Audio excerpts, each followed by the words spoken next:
అందరికీ ప్రేయర్. దేవునికి మహిమ కలుగును. దేవునికి వందనాలండి. ఆరాధన చేస్తుంటే పెళ్ళైన 1 year నుంచి తర్వాత ఆశక్క గురించి తెలుసుకున్నాను. ఆశక్క ఏందని నాకు చెప్పింది, నిజమైన దేవుడు ఎవరు అని నేను తెలుసుకున్నాను. దాన్ని బట్టి ఆశక్కకి ఎంతో కృతజ్ఞత చెల్లిస్తున్నాను. ఇంకో విషయం వచ్చేసి నా ప్రెగ్నెన్సీ టెస్ట్ లో స్కానింగ్ లో పాప అని తెలిసింది.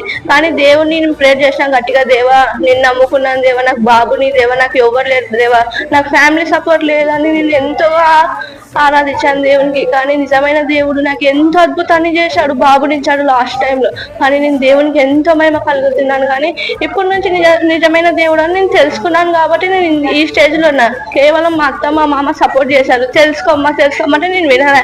మీరేంది మమ్మల్ని నేను వినను అని చెప్పినాను. కానీ ఆశక్క దగ్గరకు వచ్చిన వాక్యం ద్వారా నేను తెలుసుకున్న దేవుడు ఎవరో, ఎట్లాంటి వాడు. ఆశక్క ఎంతో ప్రేమతో మాకు ఆప్యాయతంగా చెప్పింది నిజమైన దేవుడు ఎవరు అని చెప్పినారు కాబట్టి నేను ఇలా స్టేజ్లో ఉన్నా. దేవునికి మహిమ కలుగును గాక.